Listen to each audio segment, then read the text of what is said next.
cruise, pra nuk është raketë balistike, që duhet të sqarojmë. Po. Është një raketë cruise, është raketë bërthamore dy ançe, pra në aspektin është raketë bërthamore të cilët mund t'i vendoset një kokë bërthamore.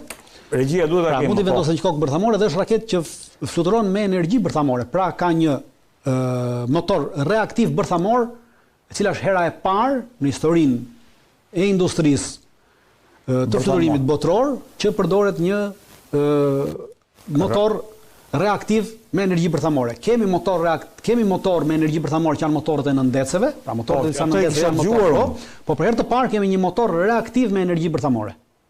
Për herë të parë. Në historinë e botës. Në historinë e botës, deri më sot ekziston kjo. Është raketë cruise, pra nuk është raketë balistike, kemi parasysh. Pra duke qenë se është raketë cruise, pra funksionon në këtë Nuk kalon jashtë atmosferës. Jo, nuk kalon jashtë atmosferës, po duke qenë se funksionon me energji bërthamore, atëre koha e fluturimit të kësaj është e pa limit. Shpejtësia. Koha e fluturimit e mbajtjes në ajër, koha e qëndrimit në ajër është pa limit. Mund të rri pa limit në ajër. Nuk ka nevojë për karikim për energji, sepse është energji bërthamore, pra pafund. Pra koha e kësaj qëndrimit sa në ajër është pa limit. Dhe është testuar deri në 14.000 kilometra. Është testuar testi që ka qëndruar 14 kilometra, duke bërë disa testime ngritje vertikale, ulje, glime, ike, shpangje radarëve, të gjitha këto. Dhe këtu është problemi i saj. Pra funksionon në këtë aspekt. Raketat balistike, shikoj nuk ta bëj kështu. Ne kemi këtu tokën. Raketat balistike. Pra, kjo është toka. Ky rrethi, ky rrethi këtu në mes është toka. Raketa balistike funksionon pra. Rusia është kjo, Amerika është kjo këtu. Pra raketa balistike është ngrihet nga Rusia, dhe del në hapësirë, vjen në hapësira dhe vjen sërish dhe futet në hapësirë këtu. Pra trajektoria e kësaj pavarësisht se është e pakame, është e imagjinuar dhe sateliti mund ta kapi, pra nuk e kap radari sepse del jashtë hapësirës, por sateliti e kap, pra monitorohet me sateliti. Sateliti që mund të jetë këtu edhe këtu, e monitoron këtë trajektore. Kurse lëshimi i kësaj rakete, pra lëshohet nga Rusia dhe çfarë bën? Kjo nuk ndjek këtë trajektore nga satelit, por çfarë? Kjo ndjek një trajektore që vjen në pjesën tjetër të botës.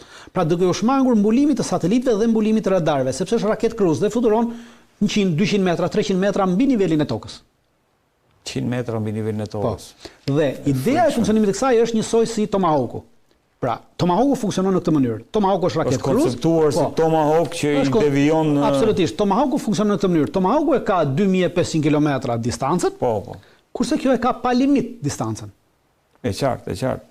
Pra, këtu është ndryshimi midis kësaj dhe Tomahawkut. Dhe kjo, duke qenë se manovron në mënyra të ndryshme, ka mundësi të rrinë në ajër pafundësisht, atëherë duke nga ajo gjën të gjitha vrimat dhe pikat ku nuk mbulohet nga radari dhe i shmanget dhe të vjen. Dhe të vjen e të godet nga mbrapa ndaj nga ti nuk e pret. Pra kjo është në këtë aspekt.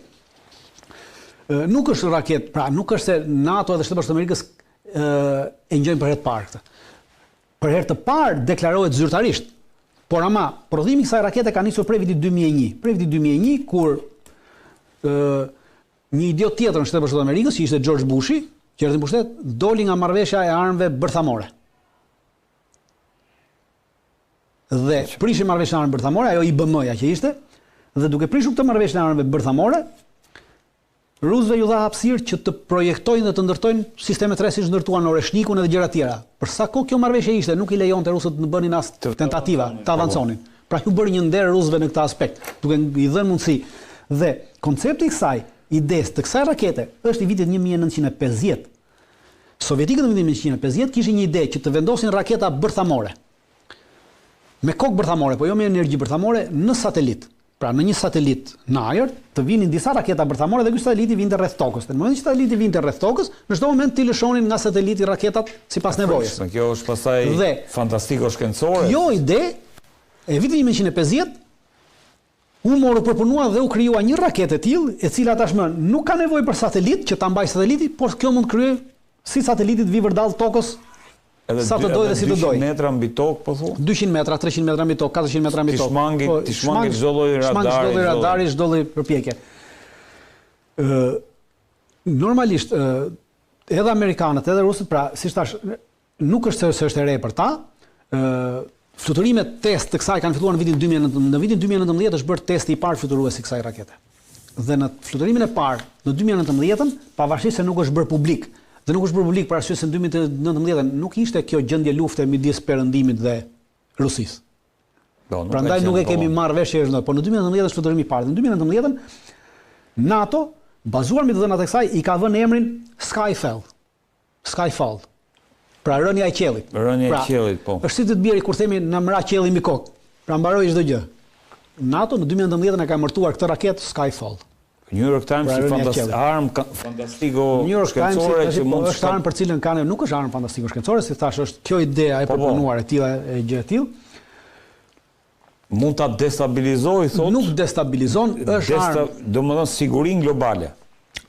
Jo, New York Times edhe Trumpi, edhe administrata Trump, administratat perëndimore kanë një problem. Ato e shohin problemi i tyre është që çështjet e këtyre raketave bërthamore, pra çështjet bërthamore dhe çështjet e sistemeve dhe të balancave strategjike i shohin të veçanta nga marrëdhëniet bilaterale. Ato janë një. Dhe pse ka ardhur kjo raketë? Shikoni, vjet ka ardhur në një pse u zgjodh të përdoret tash dhe të bëhet publike, pra, si thash prej 2019 janë bërë testime. Ky ishte testi 26. Ky që u bë. Ky ishte testi 26. Dhe është parashikuar që në 2027 kjo raketë hyn në prodhim seri. Pse u bë në këtë moment bërja publike zyrtarisht e kësaj rakete? Nëse mbani mend vjet, në të njëjtën kohë, në tetor, ka qenë fillimi i tetorit, ukrainasit sulmuan Bryanskun në Rusi me raketa amerikane Atacams. Po me Atacams, po. Raketat Atacams, ata lëshuan 6 raketa Atacams. Raketat Atacams e kishte distancën 180 kilometra, ato që i dhanë Ukrainës. Dhe në momentin që 2 ditë përpara se Ukraina të bënte këtë sulmin, të gjitha mediat perëndimore nxorën që Bideni ka autorizuar goditjen me rrezet gjatë. Po, ashtu ka qenë atë. Në realitet kjo nuk është goditje me rrezet gjatë, sepse ato kanë 180 kilometra rrezën. Dhe për të sulmuar Bryanskun, ukrainasve ju desh të vinin afër kufirit, sepse Bryansku është 160 kilometra larg kufirit me Ukrainën. Po. Dhe ju desh të vinin raketat shumë afër kufirit në mënyrë që të arrinin raketat në Bryansk. Dhe më përpara sa juan këtë që ka dhënë leje. Realiteti është që administrata Trump nuk kishte dhënë asnjë leje për goditje me rrezet gjatë veprimi brenda por. Kjo goditje që erdhi pas 2 ditësh dha idenë sikur ishte dhënë. Dhe më njëherë pas kësaj, një muaj pas kësaj, rusët ç'a bën? Përdorën oreshnikun. Pra, për të treguar balancën, pra ti vepron në këtë mënyrë, sepse nuk ishin sigurt të kishin dhënë apo se kishin dhënë, dhe për të vënë balancën ka qenë oreshniku. Për të mbajtur këtë balancën, pra për të vajtur balancën strategjike, e cila nuk është më vete nga marrëdhëniet, çdo lloj marrëdhënie bilaterale që kemi, që ekziston, ata përdorën oreshnikun. Dhe oreshniku i dha një balancë dhe një qetësim. Tashmë jemi te Tomahawk. Pra po flitet për marrjen e Tomahawk, po flitet për dhënien e Tomahawk. Dhe në momentin që flitet për Tomahawk, atëherë ç'a bën? Në të njëjtën periudhë tashmë, Rusia teston zyrtarisht këtë raketë dhe e publikon zyrtarisht. Pra ju mund të jeni Tomahawk, por ne kemi një raketë tjetër që është kundërpërgjigje për Tomahawk. Është për të vendosjen e balancës. Pra nuk është është për balancë strategjike. Pra ju përdorni këtë për të çrregulluar balancën strategjike, ne kemi këtë për të arrisur balancën strategjike. Dhe kjo sjell atëherë, këta heqin dorë nga Tomahawku, ne heqim dorë nga përdorimi i kësaj. Ne nuk thotë që nuk do ta prodhojmë, si punon oreshnikut, para ma nuk e përdorin. Pra kjo nuk shkon nuk çon në destabilizimin. Destabilizimin e çon kur njëra palë nuk ka asgjë. Kur të dyja palët kanë mundësi ta balancojnë, atëherë automatikisht palët rriqen dhe kemi balanca mbetet dhe kemi stabilizim. Po ndërkohë Trump ka folur dritan dhe ka thënë që nuk është nevoja të flasim për këto gjëra, ndërkohë që në ndecet tona bërthamore janë kufi me shumë afër Rusisë. Prandaj thash, ajo që flet Trumpi është duke folur për të mbuluar gjithë të problem që i ka lindur. Në ndecet bërthamore në ndecet bërthamore amerikane dhe në ndecet ruse bërthamore ndodhen të dyja në kufit e njëra tjetrës, sepse detyra e në ndeceve është e tillë. Pra në ndecet janë armë strategjike. Dhe armë strategjike ti do t'i vendosësh në afërsi të kufive të armikut tënd. Pra, kjo është detyra e tyre. Në ndecet strategjike ruse rrinë rreth Oqeanit Atlantik dhe rreth kufive të Amerikës, kurse në ndecet strategjike amerikane rrinë rreth kufive të Rusisë. Këtë kështu funksionon, pra nuk është diçka e re që na e tha Trumpi. Kështu ka qenë dhe kështu do të jetë. Prandaj kjo punë, kjo është ideja e kësaj pune. Për këtë punë dhe këto në ndecet të dyja mbajnë koka bërthamore. Pra edhe në ndërtecet ruse, edhe në ndërtecet amerikane kanë koka bërthamore, dhe kjo sjell atë balancën strategjike të dyja vendeve. Pra, këtu vendet mbajnë balancën strategjike. Pra, të dyja kemi kapacitetet të godasim njëra tjetrën, me çfarë do gjë, dhe vazhdojmë të qëndrojmë në kushtet që jemi. Pra, të mos përshkallëzojmë situatën deri në përplasje e cila do të sillte komunikim që bëjnë është një komunikim publik që bëhet për shkak të kësaj deterrence që thatë juve, po bëhet edhe për shkak të këtyre interesave gjeopolitike, të përplasjes gjeopolitike. Pra, edhe si formë kundërshtimi presioni, po edhe për të treguar edhe për të mbajtur balancën. Pra, unë nuk jam interesuar të përplasem me ty, por përplasja ndodh në vende të tjera, pra nuk ndodh aty direkt në kufit e mi dhe të tut. Ukraina është kufi i Rusisë.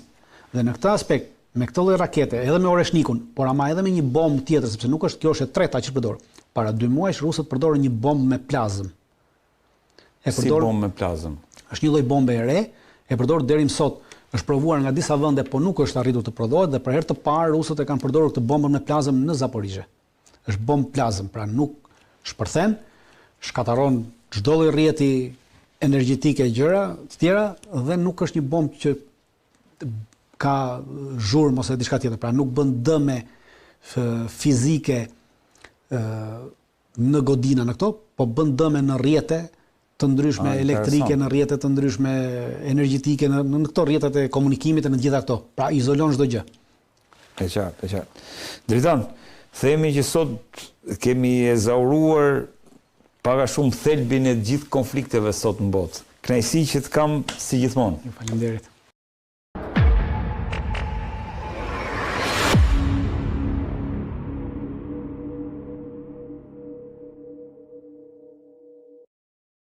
Në këtë pjesë të dytë të emisionit është bashkuar me mua Melazim Koci, politolog, kënaqësi që e kam si gjithmonë. Melazim, si gjithmonë kënaqësi që të kam.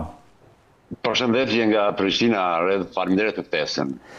Çfarë po ndodh në Prishtinë, Melazim, sepse lajmet që po na vinë po tregojnë që Kosova nuk po ja del dot që të krijojë një qeverinë. Tani dështoj përpjekja e zotit Kurti për të formuar qeverinë të dielën. Ai doli para parlamentit, njerësh nuk ishte konsultuar, nuk kishte konsultuar me partitë opozitare dhe kjo pastaj shkaktoi atë që edhe u prit, do thotë zoti Kurti siguroi vetëm 56 vota të pamjaftueshme për të formuar qeverinë dhe është pak e habitshme sepse personalisht e kam ditur dhe në Prishtinë gjithë e kanë ditur që zoti Kurti nuk i ka 61 vota, por është pritur që ai qëtë pak më transparent në kërkesën për atë që unë e quaj qeverit pakicës. Ai praktikisht nuk e tha, por kërkoi qeverit pakicës në parlament. Pra në terma tjerë, 6 deputet nga opozita pa hyrë në qeveri me zotin Kurti të mundsonin krijimin e një qeveria cila do të operonte për një kohë, mendoj deri në mars diku atje, për të kaluar buxhetin, pastaj ratifikimin e disa marrëveshjeve që kanë të bëjnë me diferim të mjeteve nga Bashkimi Evropian. Kjo nuk ndodhi sepse as zoti Kurti nuk i kishte kontaktuar opozitën. Ai e bëri mjerisht të kundërtën, doli para deputetëve, u kërkoi votën pa asnjë komunikim. Pastaj bëri edhe një gjë tjetër që ishte shumë e habitshme. Doli me premtim për rritje të pagave, rritje të pensioneve, shtesave sociale dhe të ngjashme. Dhe normalisht që opozita një gjë të tillë nuk do ta pranonte sepse të kërkosh qeverit pakicës ose vot nga opozita pa ju ofruar asgjë dhe duke bërë fushat zgjedhore praktikisht përmes rritjes së pagave dhe të pensioneve, kjo ishte habitshme, e çuditshme dhe nuk ishte do të thotë çudi që nuk kaloi fare ai propozimi i tij. Tani jemi në situatën kanë mbetur edhe 9 ditë. Edhe 9 ditë i ka në disponim presidentja për të vlerësuar nëse dikush ka shumicën, por tani është e qartë sepse si PDK-ja, si partia e dytë dhe LDK-ja si partia e tretë e kanë bërë të qartë që nuk e duan mandatin për formimin e qeverisë, sepse nuk i kanë votat. Nuk i kanë votat, prandaj nuk e duan fare mandatin.